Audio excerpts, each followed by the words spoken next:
hoy vamos a ver la segunda parte de esta palabra que comenzamos hace unos días, ¿verdad? Y que nos íbamos adentrando en contestar esta pregunta. ¿Todo lo que estamos viviendo hoy es un juicio, es un castigo o es una disciplina? Al inicio de la anterior plática que tuvimos, nos hacíamos algunas preguntas. Quisiera retomar todo esto para adentrarnos nuevamente al tema.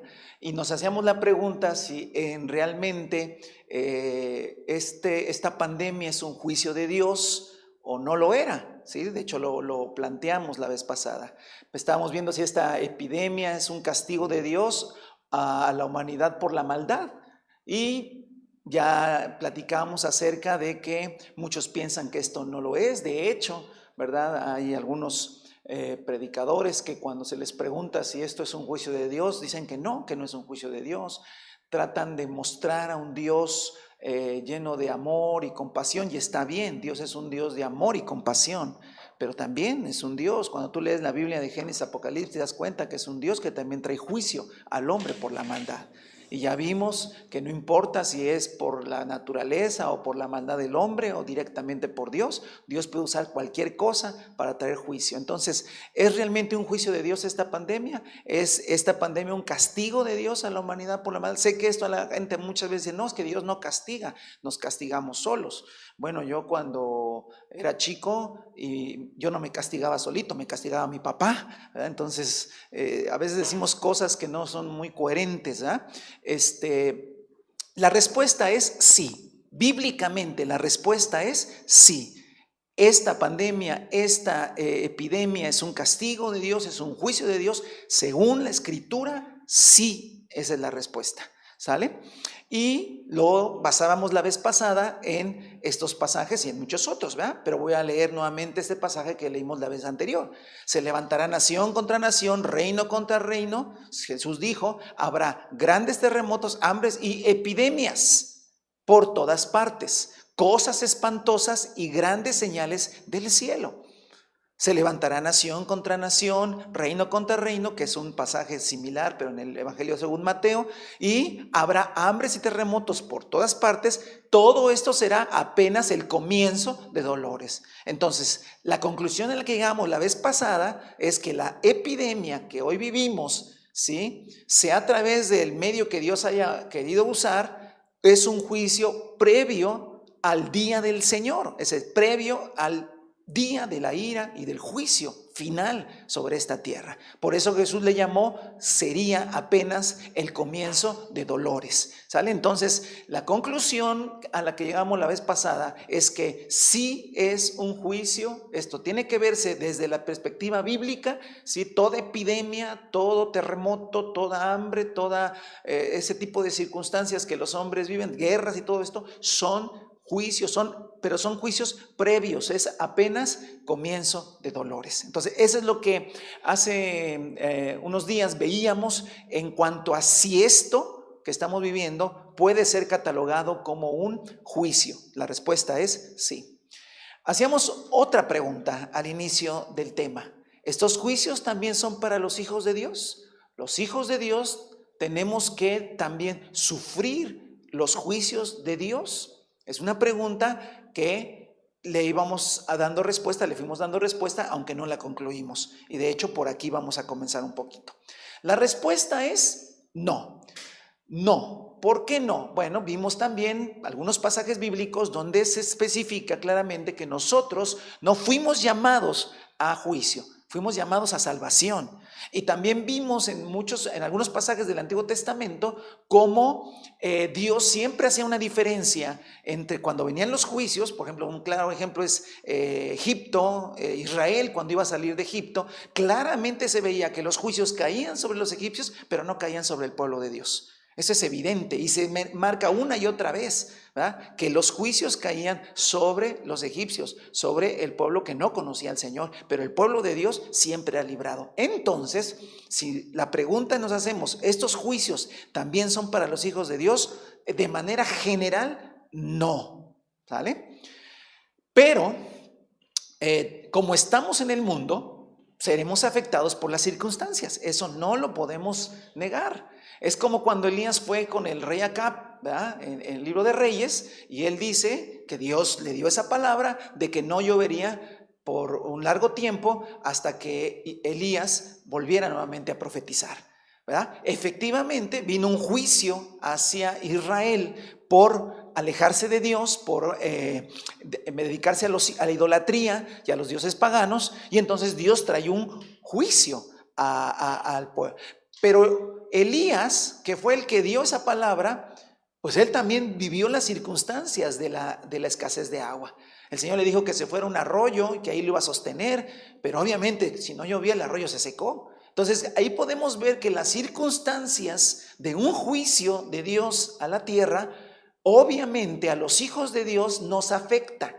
Nos afecta porque estamos en esta tierra, nos afecta porque aquí estamos y de alguna manera las circunstancias que se afectan en nuestro alrededor, en este caso, estar en nuestras casas, la economía, las cosas que se empiezan a complicar, todo eso son daños colaterales, podemos llamarlo así, de los juicios de Dios, que los hijos de Dios tenemos, así no nos podemos librar de esas consecuencias. Pero si la respuesta es no, los juicios de Dios no son para los hijos de Dios, ¿verdad? Los juicios de Dios no son para los verdaderos cristianos, ¿verdad? Para los que han nacido de nuevo y vivimos por la gracia del Señor, nuestros pecados han sido perdonados, tenemos vida eterna por su gracia, somos hijos de Dios, su Espíritu Santo habita en nosotros, hemos sido sellados con el Espíritu Santo. No, pero entonces nos metimos la vez pasada en un pasaje muy importante, primera a los Corintios capítulo 11 del 27 al 32. Es un pasaje un poco complicado, ¿verdad? De entender, ¿sí? Pero que es bien importante que todos los cristianos, todos los hijos de Dios debemos conocer muy bien 1 Corintios 11, no toda la Biblia, pero 1 Corintios 11, 27 al 32 es muy importante. Y es este pasaje precisamente el que veíamos en la vez pasada. Y lo voy a leer para que todos nos volvamos a meter en este pasaje. O sea, con la mentalidad y con la idea clara de que los juicios de Dios no son para los cristianos, no son para los hijos de Dios, porque Dios no nos llamó a juicio sino a salvación. Dice la Escritura, por lo tanto, cualquiera que coma el pan, estoy leyendo 1 Corintios 11, 27 al 32, o beba de la copa del Señor de manera indigna, será culpable de pecar contra el cuerpo y la sangre del Señor. Así que cada uno debe examinarse a sí mismo antes de comer el pan y beber la copa. Porque el que come y bebe sin discernir el cuerpo, come y bebe su propia condena. Por eso hay entre ustedes muchos débiles y enfermos, e incluso varios han muerto. Si nos examináramos a nosotros mismos, no se nos juzgaría, pero si nos juzga el Señor, nos disciplina para que no seamos condenados con el mundo. Este pasaje es muy importante. ¿Por qué? Porque si venimos con la idea bíblica de que los juicios no son para los hijos de Dios, aquí hay una serie de circunstancias que pueden hacer que pensemos que entonces los juicios de Dios sí pueden tocar a los hijos de Dios. Pero vamos a ir con calma. Ya vimos qué significa comer de manera indigna. Lo que tiene ahí subrayado, ¿sí? Ya lo vimos. Por eso lo puse subrayado y en negrillas. Ya lo vimos, ¿sí? No lo voy a volver a explicar. Eso está en la primera parte de esta enseñanza. ¿Qué es comer de manera indigna? ¿Qué es pecar contra el cuerpo y la sangre del Señor?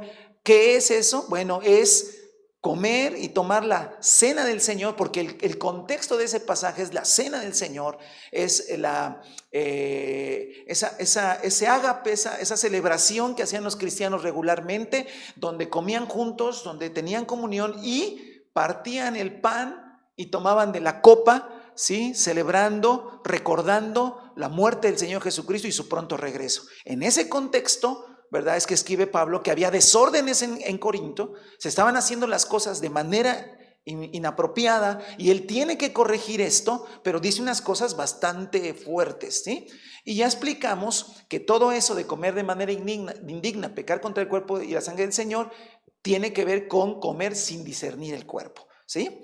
Ahora, la conclusión a la que llegamos la vez pasada es: comer de manera indigna es cuando no hago una distinción, una separación de que estoy participando del cuerpo y la sangre de Cristo y no simplemente comiendo pan y vino como cualquier cosa. Ahí es una de las razones cuando nosotros comemos de manera indirecta, cuando nosotros no discernimos, no separamos y no vemos que ese momento es un momento muy especial, es un momento, mire, se lo pongo como si no entendiéramos cuando nos bautizamos. Muchos se bautizaron en un río, muchos se bautizaron quizás en una alberca, muchos se bautizaron quizás en una tina grande, pero por ejemplo en un río. Bueno, ¿cuántas veces hemos ido a un río a juguetear, a meternos a nadar, ahí a estar refrescándonos cuando hace mucho calor? Está bien, no pasa nada. Pero cuando nos fuimos a bautizar un río, ese día, no nos metimos al agua como cualquier otro día. Ese día no nos metimos a bautizar porque teníamos calor. Nos metimos a bautizar porque sabíamos que estábamos entendiendo que éramos sepultados en Cristo Jesús y que éramos, ese día, ese río, esa agua, que sigue siendo cualquier agua, tomó una importancia y hubo algo especial ese día. Y discernimos ese día que estar dentro de ese río era muy diferente a cualquier otro día que hubiésemos estado en ese río o que estaríamos después en ese mismo río. Entonces, vea que eso es lo que significa discernir. Entonces, cuando yo estoy participando del pan y del vino, no quiere decir que no he comido pan de ese y que no volveré a comer, sí, y que no me podré tomar un vaso de jugo, sí, pero ese momento en que lo estamos haciendo es el momento en que mediante eso, por la fe, tengo comunión con la sangre y el cuerpo de Cristo. Por eso comer de manera indigna es cuando no hago una distinción de que estoy teniendo unión con el cuerpo y la sangre de Cristo, que estoy haciendo lo que dice Juan capítulo 6, me estoy comiendo su cuerpo y bebiendo su sangre para tener parte en la eternidad con Jesucristo. Entonces, obviamente, yo no puedo tomar ese momento como un momento relajado, como un momento donde mi vida es vivo sin gobierno y en ese momento, como una cuestión religiosa, me vuelvo un momentito espiritual y tomo eso y mi vida sigue igual. No, porque entonces no estoy entendiendo lo que significa comunión con el cuerpo y la sangre. Comunión con el cuerpo y la sangre no es otra cosa, es que es estar crucificado con Cristo. Y como dice Gálatas 2:20, ya no vivo yo, más vive Cristo en mí. Entonces, si yo sigo viviendo mi propia vida y por un momento voy a un lugar donde hay un culto o una reunión y dan la cena del Señor y yo participo, lo estoy haciendo de manera ¿qué? Indigna. Indigna, ¿por qué? Porque no merezco, no, nadie merecemos. Si no es de manera indigna, porque no estoy separando ese momento para entender que tiene que estar respaldado por una vida gobernada por Cristo, una vida entregada por Cristo, a Cristo, una vida que vive solamente para Jesucristo. Y entonces cuando yo participo de eso, me encuentro nuevamente. Fíjense que por eso tenemos que hacerlo constantemente, ¿verdad? Constantemente lo tenemos que hacer, porque me vuelvo a encontrar con la cruz de Jesús. Me vuelvo a encontrar con el sacrificio de Jesús. Vuelvo nuevamente a recordar que ya no vivo yo. Vuelvo nuevamente a fortalecerme en mi negación de mí mismo. Eso es lo que significa todo esto. Si yo no entiendo nada de eso y simplemente participo, estoy participando como si fuera cualquier cosa. Y estoy entonces participando indignamente, ¿sí? Porque dice además que otra cosa, que como yo participo del cuerpo de Cristo, de manera automática participo de la comunión con la iglesia, que es el cuerpo de Cristo. Y si yo con la iglesia tengo malas relaciones, me estoy peleando con los cristianos, me estoy peleando con otros cristianos de otra congregación, me estoy peleando con los cristianos de mi propia familia, me estoy peleando con cristianos de la congregación, no me interesan, vivo individual, vivo independiente, no me preocupo por nadie de ellos, definitivamente, aunque yo participe de esto, estoy participando de manera indigna. ¿Por qué? Porque no estoy viendo que al tener comunión con el cuerpo de Cristo, también estoy teniendo comunión con la iglesia. Y si no tengo una buena comunión con la iglesia, entonces simplemente no estoy entendiendo nada de lo que está pasando y entonces estoy comiendo de manera indigna. Todo eso lo platicamos la vez pasada, todo eso es como un recordatorio solamente. Y de hecho nos quedamos aquí en esta pregunta. ¿Qué pasa si participo de manera indigna? ¿O qué pasa si como sin discernir el cuerpo? ¿Qué va a pasar? ¿Qué sucede? Si yo no hago caso de la exhortación apostólica, ¿verdad? Y no presto atención a esto, cada vez que es la cena del Señor me acerco a la mesa del Señor sin ningún, y no estoy hablando de un tipo de reverencia religiosa, de poner cara de mártir, no, cuando yo me acerco, pero en realidad no hay una coherencia entre lo que yo voy a realizar con mi propia vida. Vivo alejado de los demás cristianos, vivo sin que me interesen, tengo conflictos severos, odio a las personas, tengo rencores, tengo problemas, miento, no vivo una vida gobernada por el Espíritu Santo, no vivo bajo el gobierno de Dios y simplemente me acerco y participo como, vamos a participar, ¿verdad? Entonces estoy participando de manera indigna. ¿Por qué? Porque estoy comiendo sin discernir el cuerpo. ¿Y qué puede pasar? El versículo 29 en la Nueva Versión Internacional dice: porque el que come y bebe sin discernir el cuerpo, come su propia condena. Y ya empezamos a hablar de cosas que no están muy bien, porque comer condena o condenación. Y mire lo que dice la Reina Valera 1960, dice: porque el que come y bebe indignamente sin discernir el cuerpo del Señor, juicio come y bebe para sí. El énfasis de estos dos pasajes es el siguiente: que al hacer esto, al participar de manera indigna, sin discernir el cuerpo de Cristo, yo solito estoy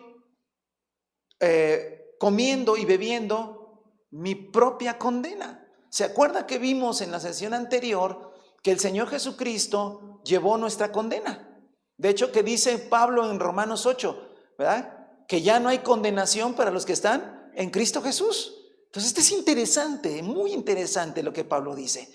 Si Romanos dice que ya no tengo ninguna condenación sobre mi vida, ahora el mismo apóstol me dice que yo puedo estarme comiendo y bebiendo mi propia condena. Y en la versión Reina Valera dice: juicio come y bebe para sí.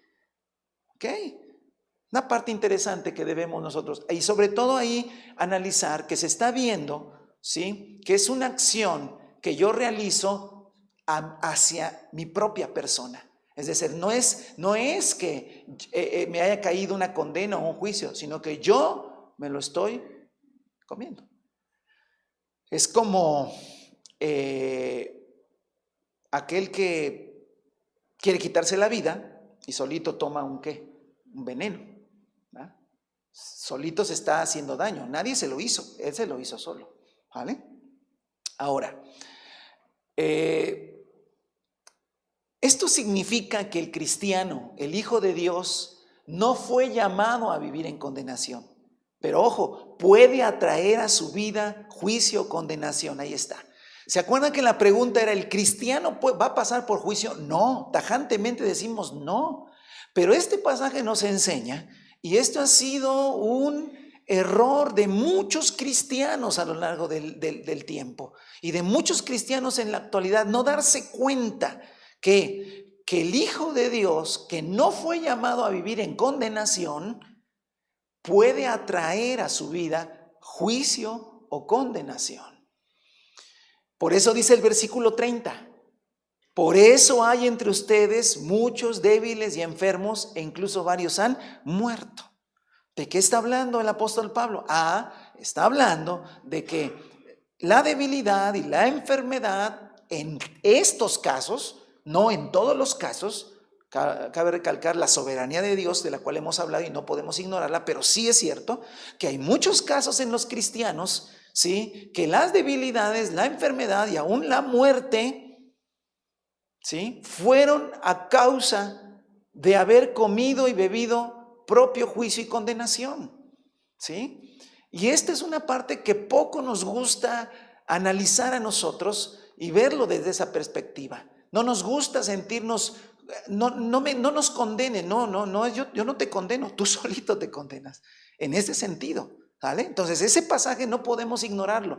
Pablo no dejó así al aire el haber dicho juicio come, no, puso qué es a lo que se refería. Y dijo que en Corinto había muchos debilitados, ¿verdad? Sin fuerzas, sin ganas, desánimo, ¿sí? En términos generales, desánimo, enfermedad e incluso habían muerto.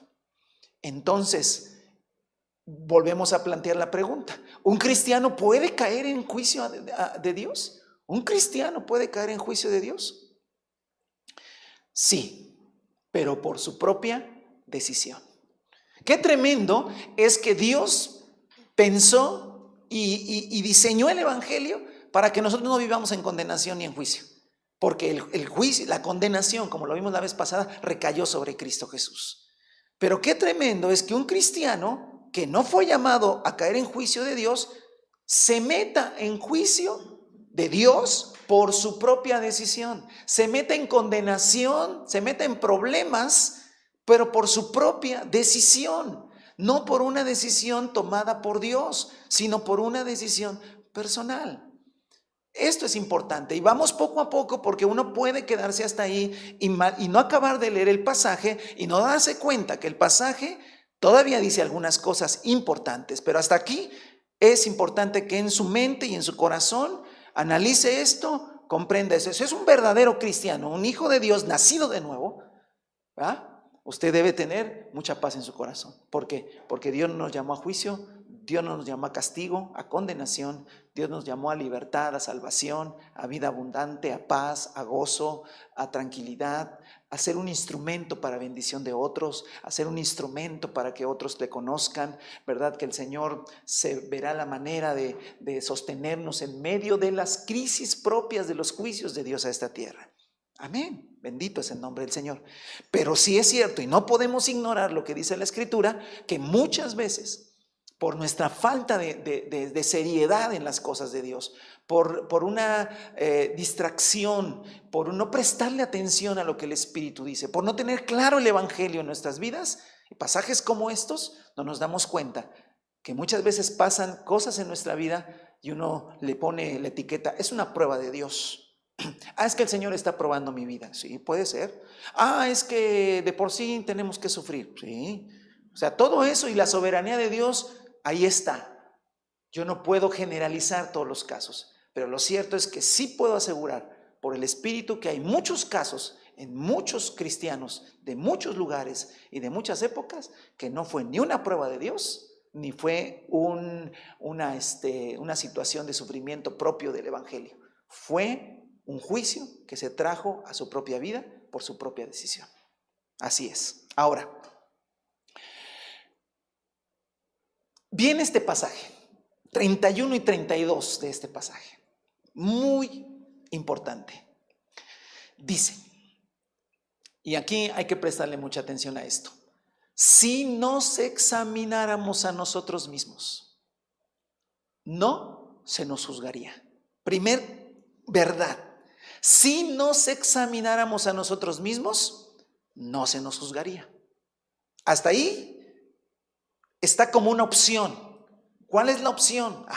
La opción es que por eso hay que practicar la cena del Señor constantemente. Cuando vuelvo a estar frente al pan y el vino, vuelvo a estar nuevamente frente a los fundamentos de la fe, frente a los fundamentos de la gracia. Vuelvo a estar ahí presente. Y antes de participar, yo debo examinarme. ¿Sí? Tengo que examinarme. Porque si yo me examino, no sería juzgado. Pero dice el versículo 32, si nos juzga el Señor, vean que arriba dice que si yo me juzgo, pero si no me juzgo yo, entonces me juzga el Señor. Pero cuando el Señor me juzga, entonces me disciplina para que no sea condenado con el mundo. Notemos algo muy importante, que el apóstol Pablo cambia la palabra. Preste atención, cambia la palabra. La palabra juicio, que sí la sigue usando hasta el versículo 32, donde dice si nos juzga el Señor, después cambia la palabra y dice disciplina. Entonces notemos algo muy importante: a este juicio, a esta condena que nosotros por negligencia, atraemos. Pablo le da un nombre y le da el nombre de disciplina. Y luego dice que que en sí es un juicio, pero aquí quiero que me preste atención. Aquí es un juicio, pero por ser hijo de Dios, tiene otro nombre. Disciplina. Y tiene otro propósito. Que esa disciplina te ayude a volver en sí, a examinarte para que no seas condenado con el mundo. O sea que al final de cuentas Dios, a ver, los juicios vienen para el mundo, no para nosotros, no. Algunos nos metemos en ese juicio por negligencia, por no prestar atención, por necedad, por lo que sea. Participo de la cena del Señor y tengo la oportunidad de examinarme. Bueno, no lo hago. Entonces el Señor dice, ok, entonces yo te voy a examinar y entonces yo te voy a juzgar y ahora te voy a disciplinar, porque una vez que el Señor te juzga, te va a disciplinar. Pero no es para condenación eterna, es precisamente para evitar que te condenes con el mundo. Y a esa acción el Señor le llama, el Espíritu le llama disciplina, ¿sí? Y la palabra disciplina que aparece ahí no es la misma palabra que juicio, ¿sí? Es otra palabra, ¿sí?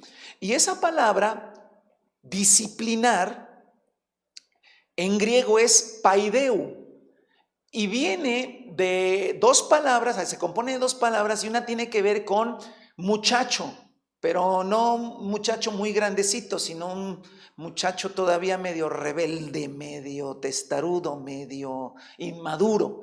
Podía traducirse niño, pero también se puede decir muchacho, entonces opté por la de muchacho, porque tampoco es de un niño pequeñito. Fíjense que el griego te dice hasta como las edades, ¿no? No está hablando de un bebé, está hablando de un muchacho, de esa edad en la que todavía somos medios rebeldones y nuestros papás nos dicen una cosa y por qué. Bueno, ese está hablando de ese paideo. Instruir a un muchacho. Pero ¿cómo se instruye? Con corrección. Y vean que lo dice, yo sé que aquí los derechos humanos se van a enojar, pero dice con palabras o con azotes. Eso es lo que significa la palabra paideo. Disciplinar con palabras. Tú puedes disciplinar a un joven y decir, mira, esto es así porque esto es así, mira, estás mal porque esto no es así. Y es con palabras. Pero también paideo puede decir, bueno, pues te van a tocar 2 o 3 azotes. Y esa es la palabra que usa Pablo cuando dice que si nos juzga el Señor, entonces nos paidea, por decirlo en un griego español, ¿no? O sea, nos va a tener que corregir con palabras, puede ser con palabras o con azotes, ¿sí? Y este es el amor de Dios. Esto es el amor de Dios. ¿Por qué? Porque Hebreos 12:6 dice claramente, porque el Señor disciplina a los que ama, ¿sí? Y usa la palabra paideo. Y azota a todos los que recibe como hijo. Ahí deja claro, yo busqué la palabra azotar, a ver si, no, dice azotar, agarrar y dar con una vara o con un fuete, dice. ¿Sí? Entonces el Señor disciplina a los que ama y azota a todo el que recibe como hijo. ¿Sale? Pero no creen que Dios está azotando a todos sus hijos cada que tiene ganas de azotar a alguien. No, solamente azota y disciplina a aquellos que necesitan todavía instrucción. ¿Por qué? Porque la necedad se quita con corrección, con palabras o con azotes. Y cuando el cristiano cae en necedad, cuando quiere ser sabio en su propia opinión, cuando usted cree tener la verdad y que así es, y aunque no es así, la palabra dice que no es así, pero usted insiste que es así. Está bien. Llega la cena del Señor y usted insiste que está bien, que sí, bueno, tiene conflictos y problemas, odia a medio mundo, pero bueno, pues, anda trabajando en eso, ¿verdad? Que cómo, pero se aferra que está bien, ¿verdad? A lo mejor el que ministra la cena del Señor dice, revisen su corazón, si usted tiene una deuda con alguien, ha ofendido a alguien, alguna cosa en su corazón. No, bueno, sí. No hago ningún y participo. Yo le estoy diciendo al Señor, Señor, no me voy a corregir solito. ¿Podrías corregirme tú? Y entonces el Señor dice, claro, hijo, porque te amo, te voy a corregir. Y luego cuando viene la corrección de Dios, decimos, Dios me está probando. No, estoy pasando por esto, pero Dios está probando mi fe. No está probando tu fe, te está azotando. Te está corrigiendo. Y si tú no te das cuenta, no te vas a corregir. Porque miren, una prueba, pues hay que superarla, hay que pasarla. ¿Sí? Un tiempo de adversidad, pues hay que mantenernos firmes y salir al final. Pero una corrección no es mantenerme, sino es reflexionar y corregir actitudes y pensamientos. Y eso tiene que ver con el amor de Dios. Entonces es interesante cómo dice al final del versículo 32, nos disciplina para que no seamos condenados con el mundo. Porque esa es la idea de la disciplina, esa es la idea del azote, esa es la idea de... Ahora, puede ser por palabras, puede ser por palabras. Puede ser que tengas un sueño, el Señor te hable, pues qué lindo, pero te regaña el Señor. O alguien viene y ahorita, a lo mejor nadie puede venir ahorita, pero te manda un WhatsApp, te dice, Dios recibe una palabra, dice el Señor que no seas orgulloso, que no seas altivo, que es tiempo de humillar. Y tú dices, ay, pero ¿por qué me mandan esto? Y hasta te ponen con versículos bíblicos. Y tú dices, ay, ¿por qué me están exhortando? ¿Qué les pasa? Como si fueran perfectos. A ver, el tema no es ese. O a mí nada más que me regaña el pastor, ya, ese es otro tema, ¿no? Si alguien te exhorta, pues tú tienes que ir a la palabra, tienes que ir en oración y decir, Señor, ¿tú me estás corrigiendo? ¿Tú me estás exhortando? ¿Tú me estás diciendo algo que no estoy viendo, que no estoy comprendiendo?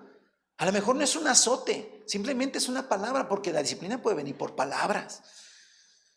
Pero si yo desecho las palabras, bueno, todos los que somos padres lo hemos experimentado. Si el hijo se le dice una y otra vez y desechan la palabra, hay que hacerlo reaccionar. Y a lo mejor les quitas cosas, ya no les permite cierta. Y si no le reaccionan a eso, pues a lo mejor llegas a así un día a darle una bien puesta, ¿verdad? Para que reaccione y diga, algo está pasando. Dios también lo hace porque nos ama. El problema es que no queremos nosotros sentirnos así.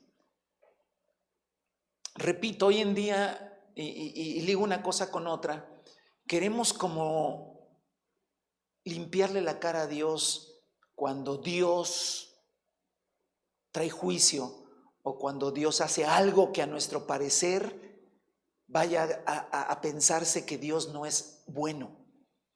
Pero yo quiero decirle una cosa, a Dios no tienes que limpiarle la cara, ni lo tienes que justificar de nada. Dios es soberano y hace las cosas como quiere. Y el que nos discipline no tiene nada que ver con que le falte amor. El que nos corrija con azotes, en nada cambia su gran amor. Entonces cuando la gente escucha que Dios castiga, ay, no, Dios no, que como diciendo, no, Dios es bueno. Es ese papá, todo amor y toda bondad, sí. Pero no es ese papá, esa idea que tenemos de un padre bonachón, amoroso, que nunca corrige a sus hijos. Y que lo único que va a hacer es echarlos a perder. ¿Por qué? Porque los va a hacer niños consentidos. Hijos que no son entrenados para la vida. Porque era muy amoroso mi padre, nunca me regañó, nunca me dijo nada. No, tu padre sí era muy amoroso, pero fue muy torpe y te fastidió la vida. Y en realidad no te amó. Entonces no querramos ver a Dios como ese papá bonachón, que nunca alza la voz, que nunca me agarró un cinturón y me dio una bien buena. No, porque ese no puede ser Dios. Sí, Dios es un padre perfecto, que nos tomó como hijos y que por lo tanto espera que nosotros hagamos lo que nos toca hacer, y si no, Él lo tendrá que hacer.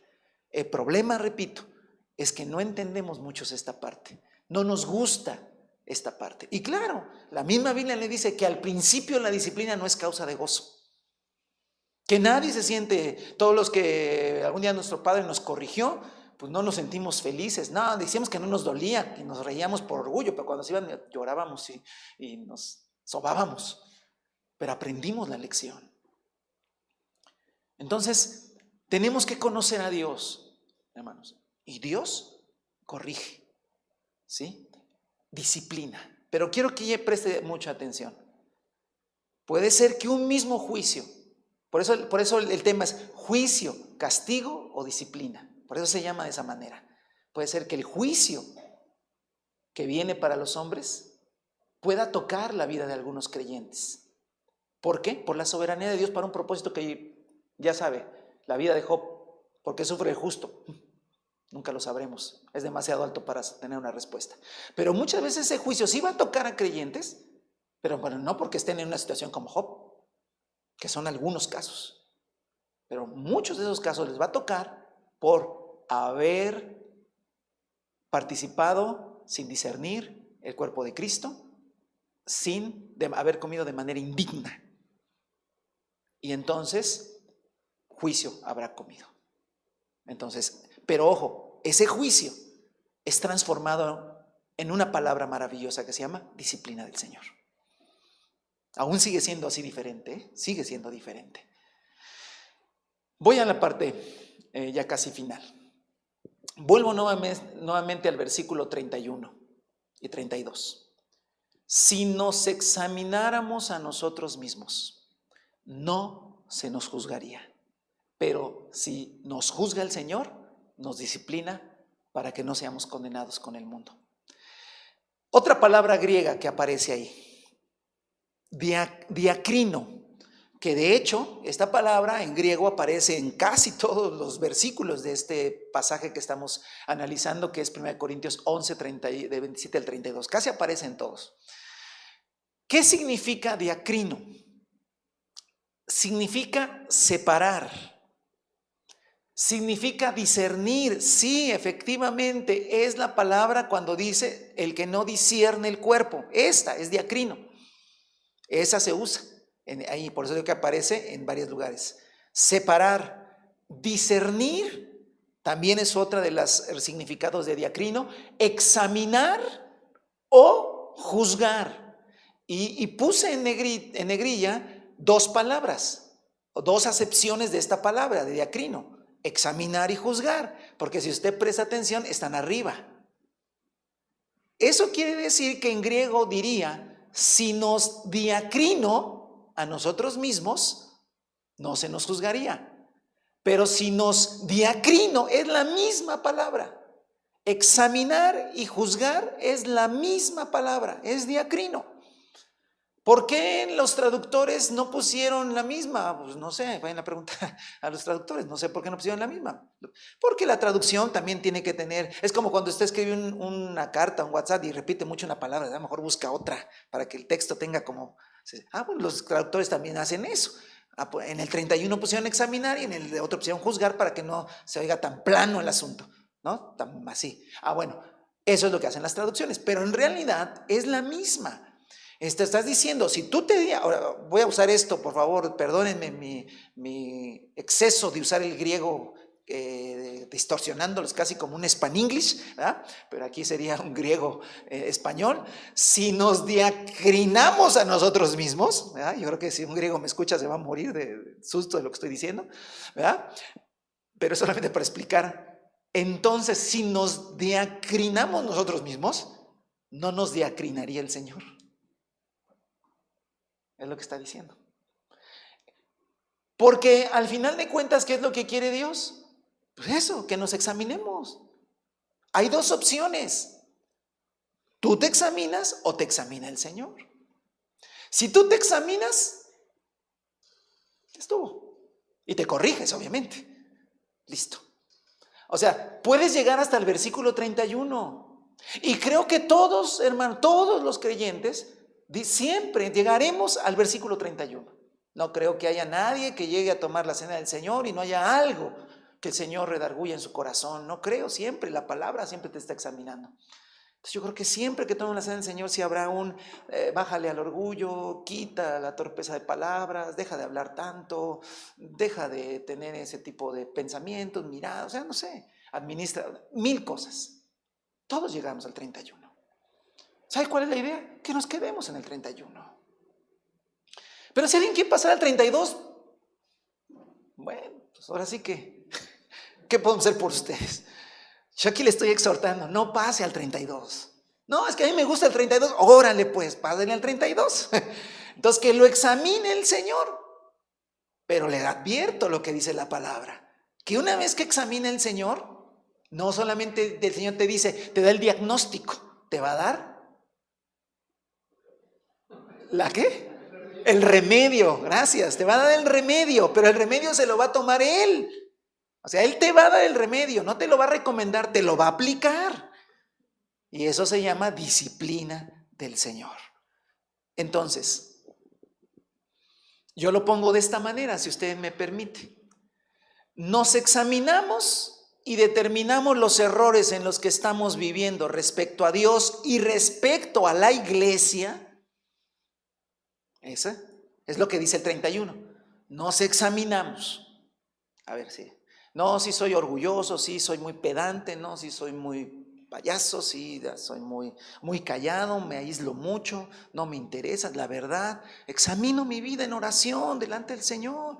Por eso cada que sepa que va a haber Santa Cena o Cena del Señor, usted tiene que hacer ese ejercicio de examinarse antes, días antes, un día antes o una noche antes.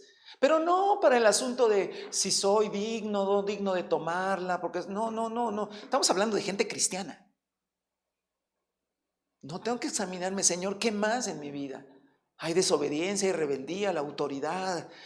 Eso hay que examinar. Y el Señor, obviamente, el Espíritu Santo que está en nosotros, nos va a ayudar y vamos a pedir perdón y vamos a ir, esposa, perdóname, esposo, perdóname, hijos, papás, hermano, fulanito, hablé, dije de más, etcétera. Jefe, estamos gastando esto y no hemos pagado, ni siquiera le hemos avisado al que le debemos que nos permita tantito. 1000 cosas que podemos hacer.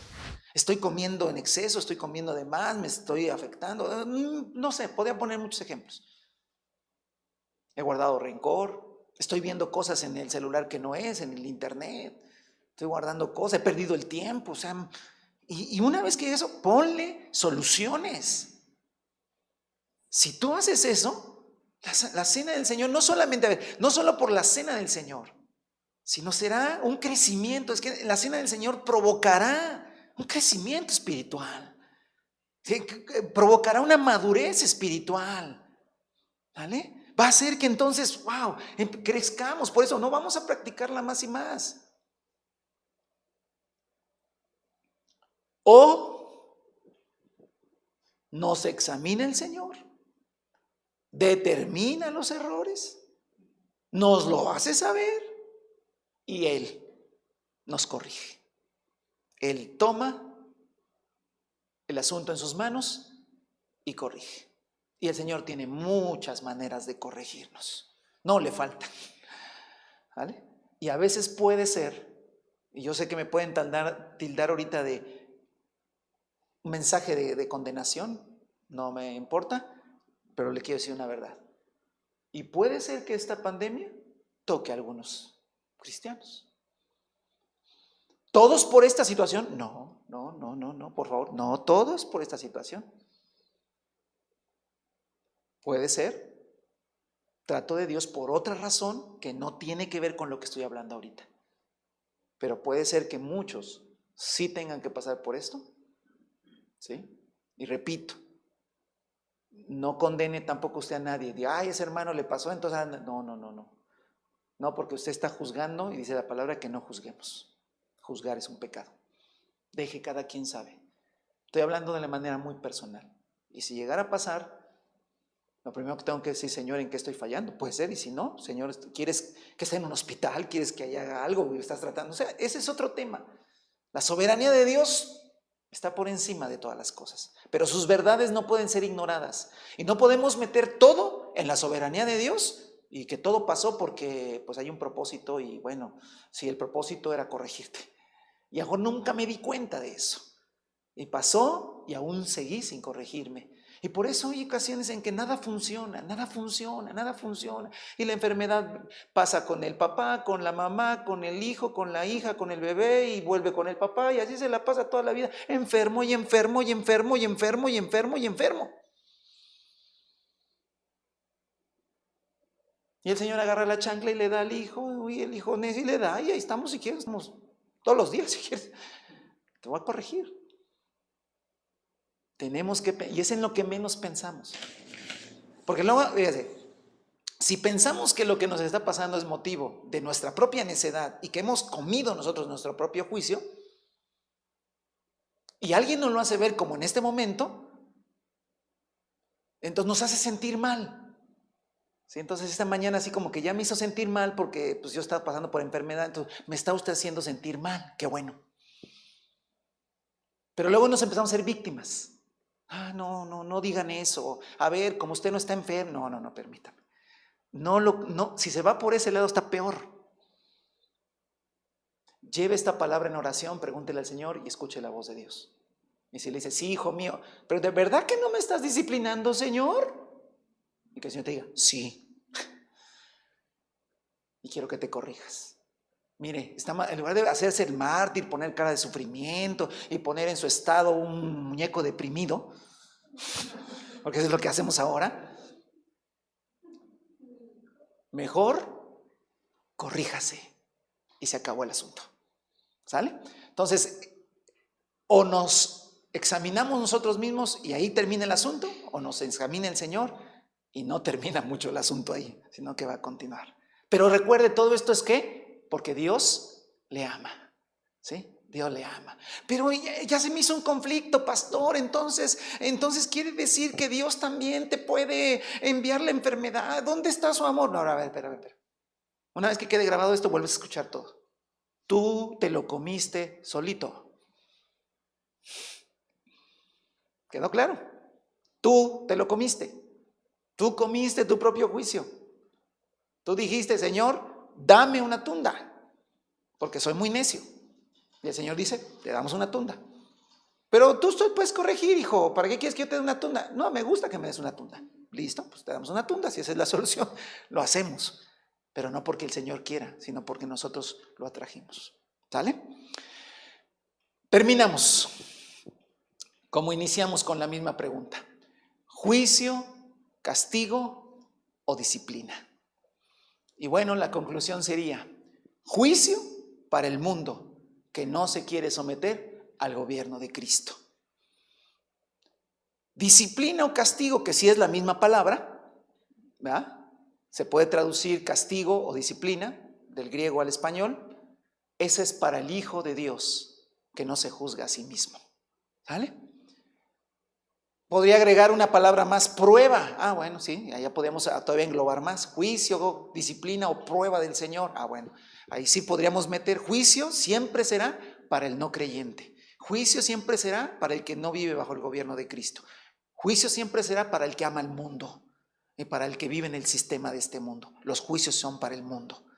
La disciplina y el castigo son para el Hijo de Dios, que no se juzga a sí mismo, sino que prefiere que sea el Señor quien juzgue su vida y lo discipline. Y podría agregarle, prueba sería la soberanía de Dios haciendo algo en la vida de una persona o de una familia para un propósito que específicamente, particularmente y que no se puede aplicar a otros, Dios tiene con cada persona. Y ahí no me meto. Entonces, no es tan generalizado todo. Sí hay cosas que la palabra del Señor dice y qué bueno que esta mañana pudimos meditar en esto, ¿verdad? No le quiero infundir temor, miedo, porque el Señor nos ha llamado a tener paz y gozo, pero sí temor de Dios, porque el temor de Dios es bueno, porque el temor de Dios te da sabiduría, porque el temor de Dios es agradable y es lo que nos va a sacar adelante de toda circunstancia, el temor a Dios. ¿Sí? Entonces, yo le invito, hermano, que estemos poniéndonos en pie para que hagamos una oración al Señor y podamos nosotros examinarnos a nosotros mismos. Dirá, pero no va a haber cena, no hubiera... bueno, ahí les informamos probablemente la próxima semana desde aquí, ministremos la cena del Señor, ¿verdad? Y usted en su casa, yo le aviso, si lo hacemos, pero vamos a hacerlo bien.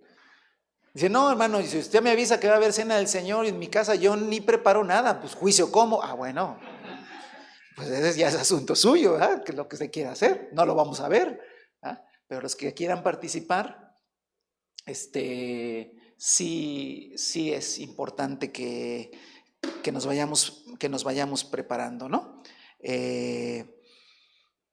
Antes de orar, quiero leerles una palabra que hace unos días me hicieron llegar y que creo que es el momento de que la leamos. Y después de esto vamos a orar al Señor. Dice, tiempo de restauración para la iglesia. Se levanta un ejército.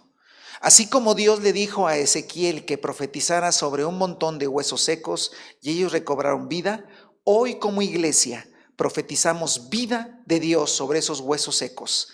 Declaramos restauración y vida sobre aquellos que se han alejado y sobre aquellos que han de conocer.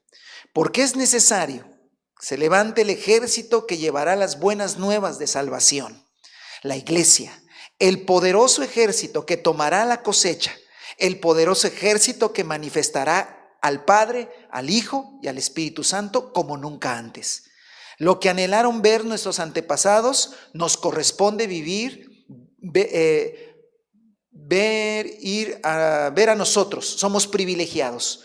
Por tanto, también nosotros que estamos rodeados de una gran multitud de testigos, despojémonos, aquí está hermano, del lastre que nos estorba, en especial del pecado que nos asedia, y corramos con perseverancia la carrera que tenemos por delante. Hebreos 12:1, el cielo está expectante de lo que viene. Es un estruendo poderoso. Entonces, todo esto está esperando el Señor para cuando termine todo esto, la iglesia salgamos de nuestras casas. Pero por eso es un tiempo, hay que aprovecharlo, hermano. Hay que aprovecharlo. Es un tiempo para ya no salir con pendientes, ya no salir con aquellas cosas que ya tenían que estar resueltas. Por eso, hermano, el tiempo se va a... Hermano, ¿cuánto durará la pandemia en México? ¿Cuándo ya podremos salir? Recuerde que está el reloj humano, pero están los tiempos de Dios. Y yo le diría, hermano, que vamos a salir cuando la iglesia esté lista para salir. Cuando ya no hay conflictos en los matrimonios, ya las rebeldías de los hijos con los padres con los hijos, las cuestiones de temperamento, de carácter, de vida, estén resueltas. Ese altar familiar esté en abundancia, esa vida de oración y de palabra personal esté en todos nosotros, porque estamos en un tiempo de capacitación. Pero vea cómo el Señor ya tiene listo lo que quiere hacer. Pero no es un tiempo para irla pasando. Sí, nos podemos ocupar de arreglar cosas, todos lo hemos hecho, arreglar algunas cosas pendientes, que también es bueno ponerle orden en nuestra casa. Pero siempre véalo. Si usted está ordenando unas cosas en su casa, qué bueno, porque habrá un tiempo donde habrá que visitar a mucha gente, irá a predicarle a mucha gente, hay muchas cosas que hacer. Pero ya nuestro carácter y nuestro hogar y nuestra vida estará ordenada. Nuestros hijos conocerán al Señor de manera personal. Habrá habido alabanza y adoración y será la plataforma de la cual vamos a despegar. Por eso esta palabra es importante, es muy importante. Examínese a usted y examinémonos a nosotros mismos. Pregúntenle también a sus esposos, esposa, oye esposo, esposa, no nos gusta, y es una pregunta que no queremos hacer, ¿cómo me ven? Y si la esposa está de buenas, dice, ay, te amo mucho y es lo máximo. Y si está de malas, te va a decir que se arrepiente de haberse casado contigo, pero vamos a encontrar un punto medio. En un momento que todo esté ni tanto amor ni tanto odio, ¿cómo me ves? Hijos, ¿cómo me ven? Papá, ¿cómo me ves? ¿Qué me falta? Y tal vez esa palabra dura que te diga tu padre o tu madre sea la disciplina del Señor. Tómala, abrázala y dile, ok, lo voy a corregir. Estamos en un tiempo de preparación.